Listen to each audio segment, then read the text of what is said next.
Mr. Liam Patel, the new MTGP, the new Muay Thai Grand Prix Intercontinental Champion. How are you feeling and how are you doing? I'm doing good, bro. Thank you for having me on again. It's always a pleasure. That's But no yeah, man, I'm doing awesome. good. Yeah, bro. No, it's awesome to have you back and nice to catch up. Look, I asked how you feeling. Of course, you are obviously feeling ecstatic, but as you said to me earlier before I hit the record button, the novelty kind of wore off, and you're already back in the gym, and obviously working hard, getting ready for your next opponent. Yeah, so no, so this fight I actually decided to take a week off after the fight, which I haven't really done for a few fight camps now. I've been Okay. taking like 2 days, 3 days, and then just been going straight back to the gym. But like this time I decided I had a long camp. The camp was like up and down, like probably the least smooth fight camp I've probably ever had. But so this fight, I just decided afterwards I'm going to take a week off. I'm just at a stage now where I'm just assessing my performance and all the things I need to improve on because the list is basically never ending. But just kind of figuring out what I'm going to prioritize when I go back to the gym. Uh, not to say that you're being. I hope I put this the right way for yourself and for people listening and watching. Um, you say anything to improve on, but something says to me that is there anything for you to improve on because you won the fight, you came out as the winner, you came out as the better fighter, or is it that you just don't want to be complacent that you always that you believe not always, but you believe that there's always something, no matter how small it is, there is always something that you can improve in preparation for the next fight. Oh, 100%. So like, I just like think of it like this: Senshai and all these other like elite level fighters don't stop improving, right? And I'm not even close to that level yet. So there's always going to be stuff for me to improve. Like you can always throw a better right kick, or you can always like, have better defense. You know what I mean? Like whatever it is, there's always stuff to work on. But I guess the hard thing is like knowing what to prioritize. You know what I mean? That's like the hard part. But then when I go back to the gym, I'll speak to my head coach, speak to my coaches, see what they say, and see what they say, what they want me to focus on, and I'll focus on that. And then anything else is just like extra on top, basically. The fight itself with Jacob Thompson, Jacob Thompson, that's I hope I'm pronouncing it correctly. Yeah. You got it right. What was it like? Because I watched the brief interview you had with I Yeah. think a with a ringside journalist there or so. One of the things he did say is that his kicks were very sharp. Or so Yeah, like so he was his right kick was really fast. And like it's weird because I could like for a split second I could see it coming. But then by the time I've gone to block or like thought, oh shit, I need to block this, it's kind of like already hit. And then I tried to catch. His balance was really good. Um, and then like round one, round two, like I say round one, you could call it even because like 5 round fight, like round one even, round two and round three, you could say Jacob. But then in round four and five, I stepped it up, and then I need him a lot. And I think I just finished the exchanges just a bit better than him basically, and yeah, got the win. But he I made it. He re didn't make it. oh He didn't make it easy for me. He didn't make it easy for me. yeah, of I course. got a lot of respect for him. He made it. He made it a tough fight. You know. No bad blood between you two. There's no as Nah, in not at all. There was like oh, I don't really have any bad blood with my opponents anyway. There was never any bad blood with Jacob. You know what I mean? okay. Like we both come to the ring, we both have a job to do, and I just did what I needed to do on the day. Of course. Um God, I lost my train of thought now.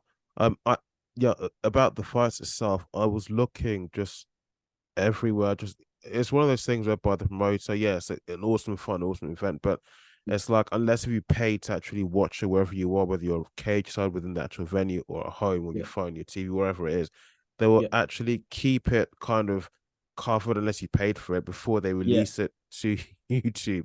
yeah, Oh, and Instagram. So I looked and looked everywhere for just yeah, these clips of the fight, but I just couldn't find any. And I keep yeah. I find I I feel suppose it's quite good in a way embarrassed. though, because then if you want to watch the guys fight, you got to buy the Yes, stream, right? So they must of be doing course. something right with like security and like that kind of stuff, you know. So I guess that's Yes, a good yes. thing. I think they'll be happy to hear that. Mhm. Um, did I ever ask you about your? Is it a nickname or middle name, El Matador? Yeah, so that's my fight name. Really? So I see. yeah, so the way that kind of came about was I had one fight. It was I was fighting the UK number 9 or yeah, I think UK number 9 or number 10 at the time. His name was Sam Hyde. And in that fight, like this was like back before I really developed my style and like added new stuff to my game. I was always fighting on the back foot. Like I never really went forward. I just found it comfortable and like I just used my reach and length really well. So at one point during the fight, Sam was getting really frustrated that he couldn't hit me, and I just kind of like he kind of pointed to the middle of the ring, and I kind of just did this like El Matador kind of like dance in the middle of the ring. I just kind of felt I don't know, I felt like I was the guy. It was the right time to do it. You know, it was only a C class. It was only a C class fight as well. It wasn't an A class or anything. But then after that fight, I think the next show they asked me, oh, like, do you have a fight name? And like I wasn't gonna give myself the name El Matador because I kind of think like, oh, maybe someone else should kind of like give you your fight name. But then like my teammate Amra came over, was like, nah, he's El Matador. His fight name's El Matador. So I was like, all right, sweet. Like, let's keep it at that then. And then that's kind of just how it came about, really. Wow. No, it's I like it. It's like It's basically just like in the ball versus the, you know what I mean? Like the ball charging at you and you're just making a miss all the time. Like yes, basically. yes, And yes. I love like that's probably one of the things I enjoy most about Thai boxing, like especially in fights. Like when I make people miss and they can't hit me back, like it's just one of the best feelings. I don't know what it is. Yeah, it's just for me, it's one of the best feelings. It should be. I mean, in a fight, especially like from what I've seen in mixed martial arts. In fact, I think MMA is where I saw it first. There are some fighters that are very good on the offense. When it comes to the defense, they can move very, very well. So you just can't, the opponent just can't get a hold of them. They just manage to slip out of the clinch or whatever it is, Yeah. and they just keep managing to dodge any attacks Yeah. coming from the opponent. It That's a very makes them look like they're shadow boxing in the fight. That's the way I see it anyway. But the higher level you get, the harder it is to do that. You know what I mean? Mm, So it's like that's why I say like recently more over the last like year, 2 years, I've tried to add new things to my game, basically. So I'm not just a one trick pony. You know what I mean? You want to basically you want to be as a fighter, if you want to fight at high level, world level, elite level, you have to be well rounded. But you want to have one thing that you're amazing at. You know what I mean? Otherwise, yes, you're gonna get sussed out at some point. You know. yes, yeah, So of for me, course. like that's one thing my head coach PhilipTeui said. I want you to be I want you to be well rounded, but have something you're really really good at. You know what I mean? Mm. No, no, absolutely, definitely. Um, no, it's kind of like something that Philip Tew Yeah, also he carries a brand Team Tew. yeah, What's it like? But he's a top coach in Muay Thai. yeah, Um, 100%. He's like a like Muay Thai encyclopedia. He does know mm, he knows so much. You know, very definitely, nice. definitely. And I've I mean I've only been with Team Two. You know what I mean? But our formula, like the formula I got, is obviously working. You know, and it doesn't mean like it's perfect. Each camp you got to Yes, adjust it, but what we're doing is obviously working. You know, and I believe like I'm on yes. track with Underfill. I'm on track to becoming the kind of fighter I want to be. It's yielded the results that you want every time. Yeah, yeah. I always think like after every performance, after every fight, like I've always thought, oh, like you could have done this better, you could have done this better, you could have done this better. But I think that's one of the things that has helped me improve a lot. You know, like I'm super critical of myself. You know what I mean? Sometimes maybe I need to like be a bit less critical, but I think for the best part of it, it's always helped me push to new heights.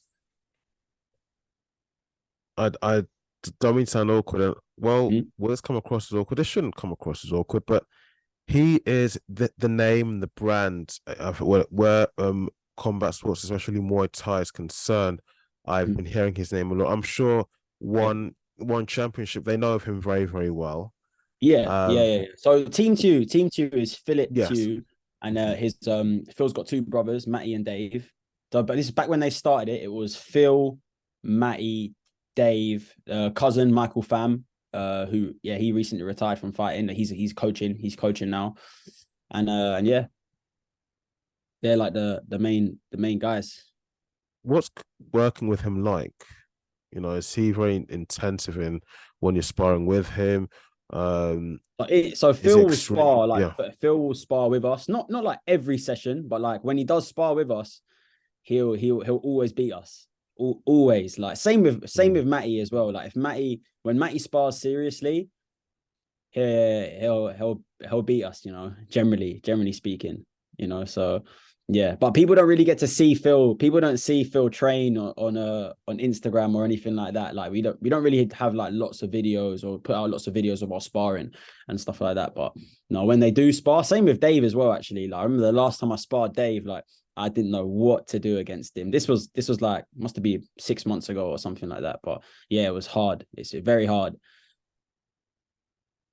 Now you got earlier in the conversation I was talking about the new Intercontinental MTGP champion. What's it like having another belt under your belt, another title under your belt? Yeah, obviously, How does obviously it it feel feels like? Yeah. Hmm. it feels good, It's like 7 years of hard work. Basically, when I look at the belt, I think, oh, this is 7 years of hard work, but it just doesn't stop there. You know what I mean? So it's like, okay, cool. 7 years of hard work, cool. You got it, got the belt now. Look to the future now. You know what I mean? Like world champ, like that's the goal. Like that's one of the goals. You know what I mean? Become a world champ. So that's what I'm looking towards now, and like just thinking, what do I need to do? How do I need to elevate my game? Like how do I need to reevaluate my training to make sure that I'll get that title at some point, you know? Because the belt is just a byproduct of your training, right? Yeah. Like you train like a world champ, very likely you're gonna become a world champ, So I just see the belt's like the kind of the physical manifestation showing that you've put in the work to reach this, Mm. you know. The actual title itself Yeah. means a lot more to you than the actual physical belt that you'd wrap around your waist in the ring after winning the fight. Yeah, I guess it's just like another stepping stone towards being the kind of fighter I want to be. You know what I mean? And yeah, the belt is a wicked belt. Like it's a proper nice belt. Yeah, I'm happy. Like every time I look at it, I'm like, it's a very nice belt, But I try not to obsess over like the physical thing too much. It's like, yeah, it's wicked to have it, but it's like the journey don't stop there. Also, do you feel there's added pressure that there's a lot more pressure on you to win, as in the more opponents are coming your way? Do you feel there's added pressure to perform the best as you can do in the cage, as in, even though I know you said now you're taking a week off just to recharge your batteries and to rest and to just enjoy your recent success, Yeah. is there more pressure to basically not let people down, especially your team and corner? So for me, not at all.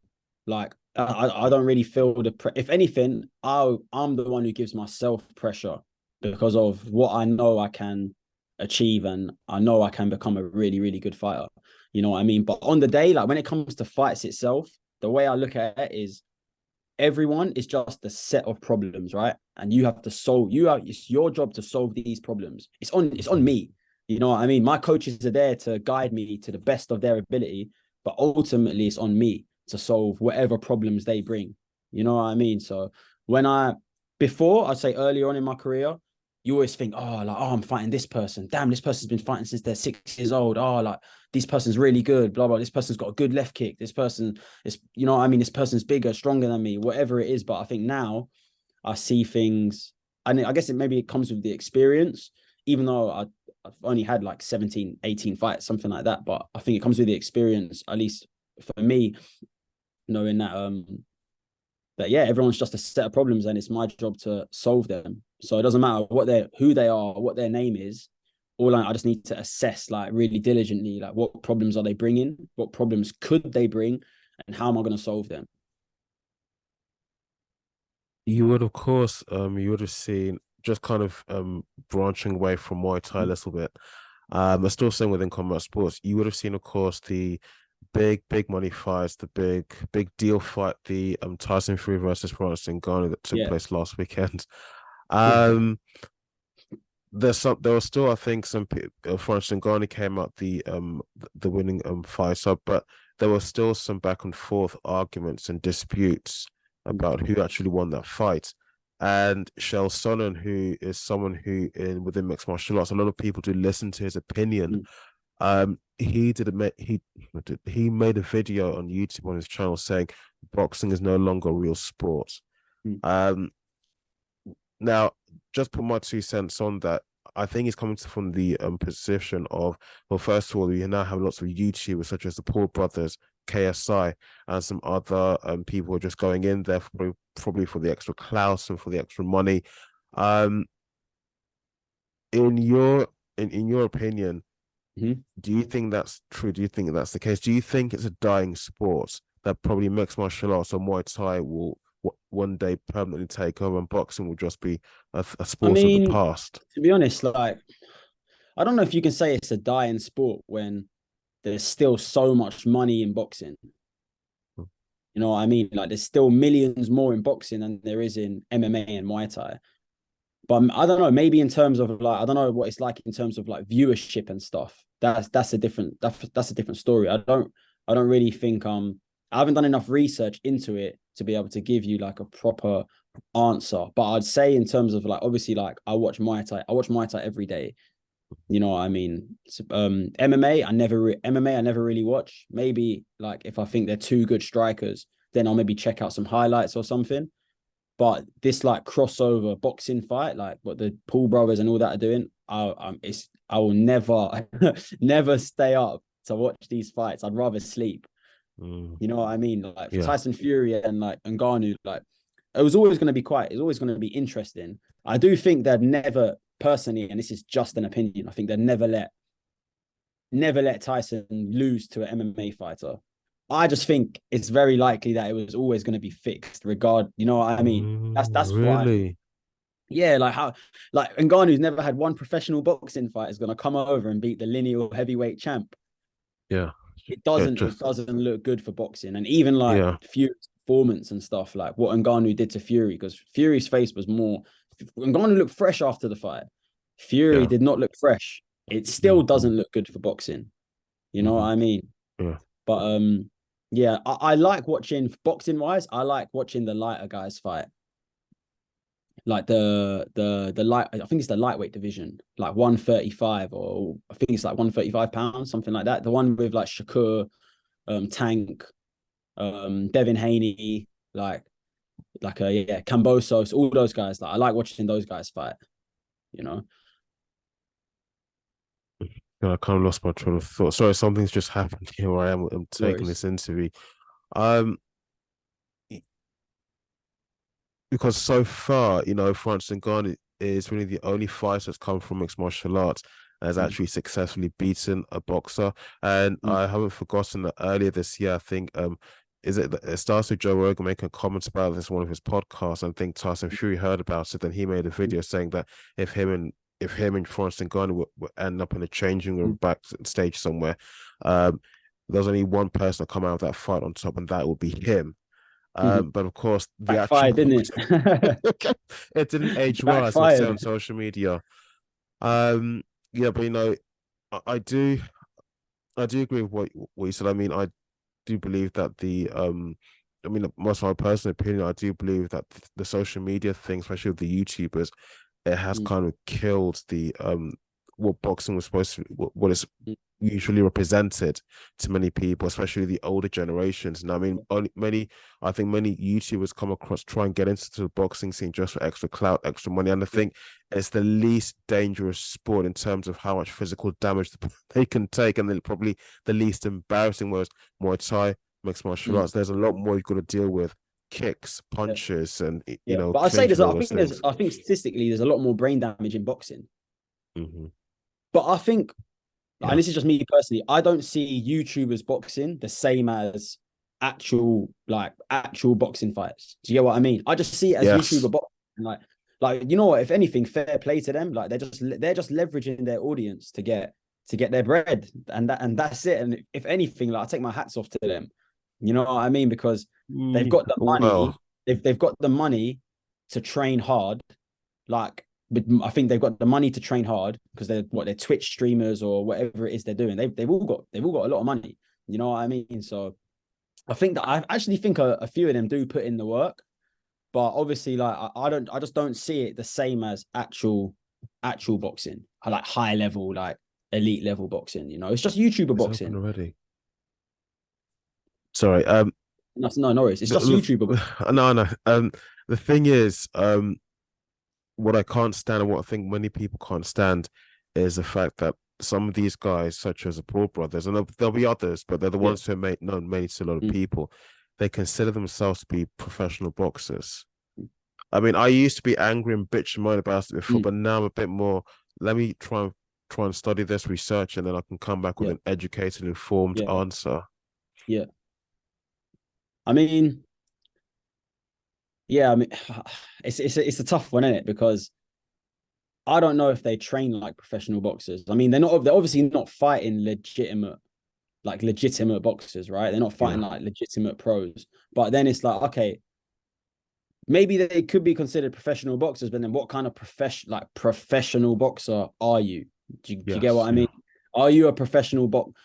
Because all professional boxing is you just have to get a pro boxing license. I think is that right? Yes. So Yeah. being a professional boxer just means you got a pro boxing license. And then you got Uh, the status. Yeah, I'm a professional boxer, right? Now that I Or is think that wrong? about it, I think you probably I need to swear you get the just need a pro license. boxing license.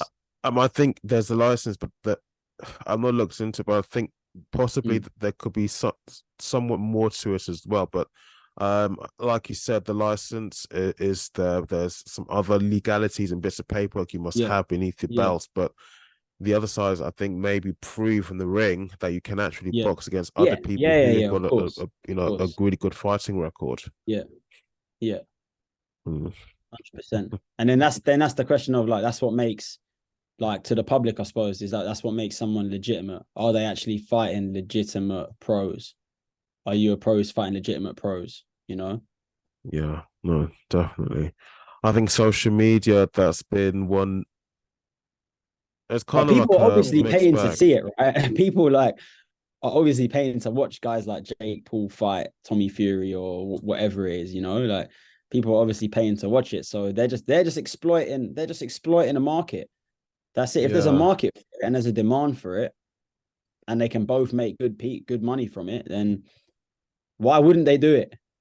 You know? No, you're right. I think where Chael Sonnen was coming from, he's representing the group of people and probably the generation that who, uh, they're people who are watching the sport because they're passionate about it, and they have the Yeah, fighters, the participators, boxers in the yeah, sport who have worked their way from the ground up. They've actually earned their right. They're not in this yeah, for the fame or even for the money. Okay, they're going to earn a lot of yeah, money, fine, but it's yeah, because it's something they actually like doing. yeah, They like doing. yeah, You know, they're actually passionate about this. It's in their mm, blood. You know, something that they love yeah, doing. yeah. Um, I think that's the best answer I can give, really. No, I feel Look, last not least, and sorry, I'm gonna have to cut this a bit short, but your next fight date, the next opponent. I mean, I know it's a bit I early, don't but I don't any have an idea who? opponent yet. I think it's going to be in March. The next Okay, Muay Grand Prix is going to be in March. So I think that's when I'm next fighting. I'm going to Thailand for a month in December for a training like slash holiday just to like nice. get out of the UK for a little bit. It's been like 6 years since I've been Thailand. You know what I Mhm, mean? So I'm looking forward to going back, go train, enjoy myself, and then January come back and just ready for another big year. mhm. Thailand. For obvious reasons, that name Mhm. keeps coming up when it comes to combat sports, mixed martial arts, but Yeah, Muay Thai kickboxing in particular. If you want to pursue a career in Muay Thai as a yeah, professional fighter or just for, yeah, you enjoy the sport, yeah.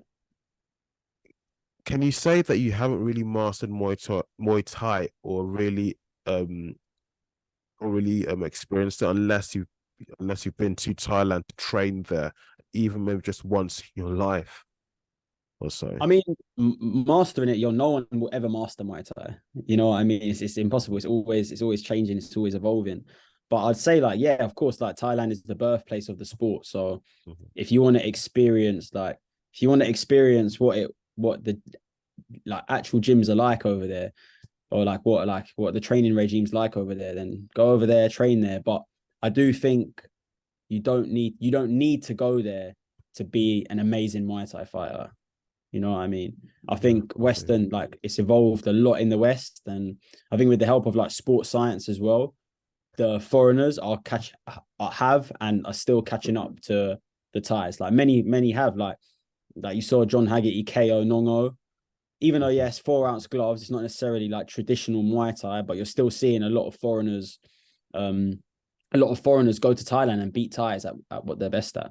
You know what I mean? So, no, and I think it's good. I think it's good to see. And I think it's actually made like the Thais wake up now as well.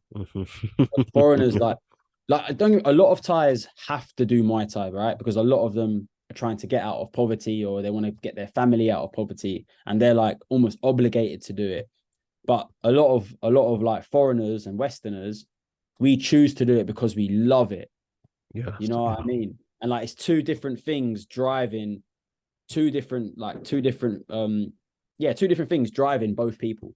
You know what I mean? But I wouldn't say one is better than the other, or like because the Thais fighting to get out of poverty or whatever it is, that's the reason they're going to be the best. You got foreigners who've chosen to do the sport, who just love the sport. They can't see themselves doing anything else, and they're getting to the top. Like you're seeing like foreigners win the Rajadamnern title now. You know what I mean? Yeah. Although foreigners before have won it as well. Like a lot of French fighters have won it in the past, but you're seeing foreigners win it now, like, and they're beating like elite level Thais. And I think it's good to see, because I think it gives everyone else, like, it inspires everyone else. You know, it makes them realize that, like, I think if they put in the work, then there's no reason why they can't do the same. Absolutely. Last but not least, any shout outs you want to give? But I think by now you must have a few extra shout outs and giving extra sponsors and extra new people in your corner. There's too many. There's always too many shout outs. First, just thank you to my team. Like, thank you to my head coach, Phil. Thanks to Matty and Steve, who I train with in the morning. Michael, Amro, all my teammates, you know, like without them, I wouldn't be able to level up, and I wouldn't be able to progress, you know. So always big thank you to them. And sponsors wise, like, thank you to Mo and the team at Human. They like help keep my body in check. Daniela, my masseuse, and Haroon, my manual therapist, who, like, whenever I have any injuries, like, he's the guy. If you got any injuries in London, go see Haroon. I think his Instagrams are at eliteosteo.eastlondon. Yeah. eliteosteo.eastlondon. LDN, not London, LDN. He's the guy I go to. But yeah, just a big thank you to everyone who supports me. And I just want to keep making everyone proud, keep making myself proud. And yeah, that's it. Just big year next year. And just keep racking them up. Guys, thank you for watching. Thank you for listening. And if you have listened and watched this far, don't forget to subscribe on YouTube. You'll also catch episodes of this show on Spotify, iTunes, and Google Podcasts, and other major audio platforms. Liam, once again, thank you for coming on the show, and we'll definitely have to invite you back on the show very soon. Thank you. Thank you. Thanks for having me on.